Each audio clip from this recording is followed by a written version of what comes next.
Bus ஏறி அங்கேருந்து ஃபிம்ஸ் hospital வந்துட்டேன்.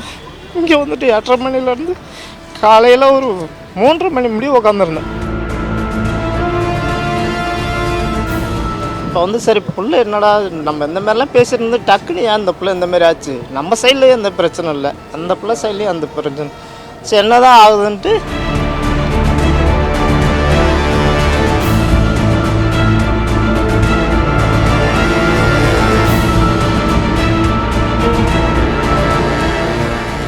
கொஞ்சம் தொந்தரவாக இருக்குது, ஹாஸ்பிட்டலில் தொந்தரவு பண்ணுறாங்க அப்படி இப்படின்னு சொல்லி என்கிட்ட சொன்னது.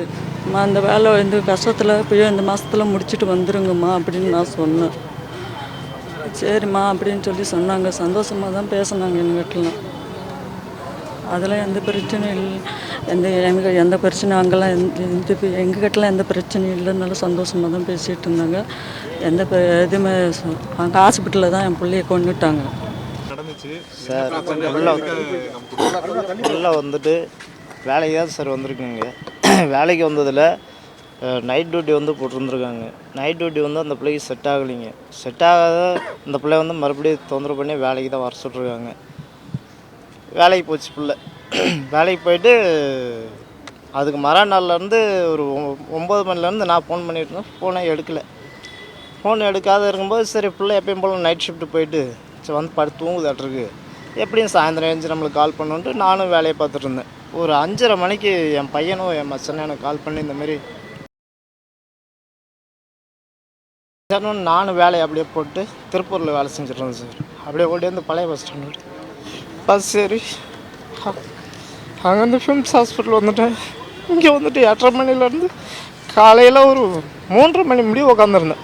எந்த ஒரு ரீசனும் எந்த ஒரு பதிலும் சரியாக சொல்லலை. அப்புறமா உள்ளார ஓடி போய் கேட்டதுக்கு அங்கே ஒரு மேனேஜர் சொன்னாப்புல, எங்கே உங்கள் பிள்ளை வந்து இந்தமாரி கவர்மெண்ட் ஹாஸ்பிட்டலில் இருக்குது, இப்போல்லாம் போய் பார்க்க முடியாது, காலையில் போலீஸ் கூட போய் பார்த்துக்கலாம் அப்படின்னோடனே சரின்ட்டு நானும் அங்கே முன்னாடியே வாசப்பள்ளியே உட்காந்துருந்தேன். போயிட்டு அப்புறம் பிள்ளைய காமிச்சாங்க. பிள்ளைய பார்த்துட்டு எல்லாம் அழுதோம். அப்புறம் அழுதுட்டு அப்புறம் எஃப்ஐஆர்லாம் இவங்க பதிவு பண்ணிட்டு பிள்ளையும் போஸ்ட்மார்ட்டம் பண்ணி ஈமச்சாடங்கு மாதிரி ஒரு 7 லட்சம் காசு கொடுத்து எடுத்துகிட்டு போய் எல்லாம் பாருங்கள், நீங்கள் அதுக்கப்புறம் வாங்க எதாக இருந்தாலும் பேசிக்கலான்ட்டு அனுப்பி விட்டுட்டாங்க. நாங்களும் வந்து பிள்ளையெல்லாம் நல்லடக்கெல்லாம் பண்ணிவிட்டு இப்போ வந்து சரி பிள்ளை என்னடா நம்ம இந்த மாதிரிலாம் பேசியிருந்து டக்குன்னு ஏன் இந்த பிள்ளை இந்த மாதிரி ஆச்சு, நம்ம சைட்லேயே எந்த பிரச்சனை இல்லை, அந்த பிள்ளை சைட்லேயும் அந்த பிரச்சனை, சரி என்ன தான் ஆகுதுன்னு பார்ப்போன்ட்டு வந்து இங்கே கேட்டோம். இந்தமாரி இந்த ரெக்கார்டு சிசிடிவி ரெக்கார்டெலாம் பார்க்கணும், கொஞ்சம் டவுட்டாகவே இருக்குது எங்களுக்கு, கொஞ்சம் காமிங்கன்ட்டு முந்தானத்து வந்தோங்க. முந்தானத்தில் இன்ன வரலையும் கேட்டுட்ருக்கோம். எந்த ஒரு நடவடிக்கையும் இல்லை, எந்த ஒரு ரெஸ்பான்ஸும் இல்லை. இன்ன வரலையும் எங்களுக்கு அவங்க தகுந்த பதிலும் சொல்ல. அதில் வந்து ஒரு சில ஆளுங்க மேலாம் நம்மளுக்கு டவுட்டாக இருந்ததுனால நாங்கள் மென்ஷன் பண்ணி அதை கொடுத்துருக்குறோம். அந்த டைமில் எங்களுக்கு இருந்த பதட்டத்தில் நாங்கள் என்ன பண்ணுறதுன்னு எங்களுக்கு ஒன்றுமே புரியல சார். நாங்கள் வந்து ரொம்ப வந்து ஏதாவது படிப்பறிவு அதிகமாக இருந்துருது, ஏதாவது ஒன்று இருந்தால் கூட நம்ம என்ன இது செய்யணும்னு நம்மளுக்கு தெரியும். நாங்கள் வந்து அந்தமாரி எப்பயுமே கூலி வேலைக்கு போகிறோம், எங்களுக்கு என்ன சார் தெரியும் சொல்லுங்கள் பார்ப்போம். இன்றைக்கி வந்து சார் இப்போ வந்து எங்கள் பிள்ளை வந்து இறப்பில் வந்து எங்களுக்கு சந்தேகம் இருக்குது சார். அது தகுந்த நடவடிக்கை எங்களுக்கு கிடைக்கணும். பிள்ளை சாவுக்கு என்ன பிரச்சனைன்றது எங்களுக்கு தெரியணும்.